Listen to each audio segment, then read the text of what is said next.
আসসালামু আলাইকুম। কি অবস্থা সবার? কালবেলার এই নিউজটা দেখার পর থেকে আমার মনটা ভালো নেই।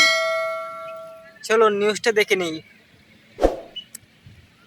কালবেলার এই নিউজটা দেখার পর যদি কেউ কালবেলার সাংবাদিককে গালিগালাজ করতে চান, আমার কমেন্ট বক্সে চলে আসুন। কালবেলার কমেন্ট বক্সে পাবলিকে কি কমেন্ট করছে সেগুলো এখন পরে শোনাই।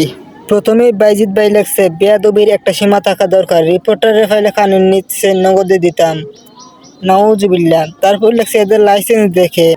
আবু বকর সিদ্দিক ভাই লেখছেন, না তিনি শেখ পরিবারের বংশধর। কোন পরিবার বুঝলাম না ভাই। বেশিরভাগ পাবলিক কমেন্ট করছে নাউজুবিল্লাহ। আমাদের জালালউদ্দিন ভাই লিখেছেন, কালবেলা যখন নিউজ করার বিষয় পাই না। একজন লিখেছেন বয়কট কালবেলা। হ্যাঁ, নাউজুবিল্লাহ সাংঘাতিক সীমা লঙ্ঘন করে ফেলেছে। আমাদের সুলতান ভাই তৃতীয়বারের মতো কালবেলাকে সতর্ক করে দিল, কালবেলা সাংবাদিক ভালো হয়ে যাও। এক ভাই লিখেছেন, কালবেলা কি বয়কট খাইতে চাই? হ্যাঁ ভাই, কালবেলাকে বয়কট করে দিন এরকম নিউজ করতে থাকলে। শান ভাই লিখেছেন, ইসলাম ধর্ম নিয়ে নেগেটিভ কথা বললে শেষ করে না। কালবেলা সাংবাদিক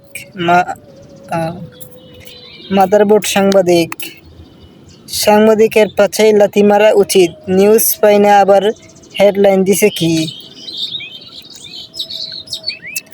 আচ্ছা চলুন এবার দেখে আসি, কোন বিজ্ঞানী আবিষ্কার করলো যে রানী এলিজাবেথ আমাদের প্রিয় নবীর বংশধর।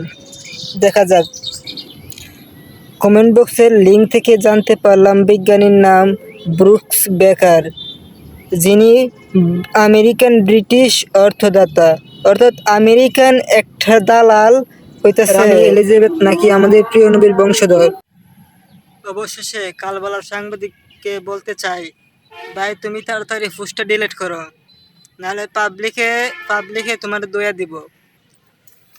ভবিষ্যতে এরকম পোস্ট করার আগে 100 বার চিন্তা ভাবনা করবেন।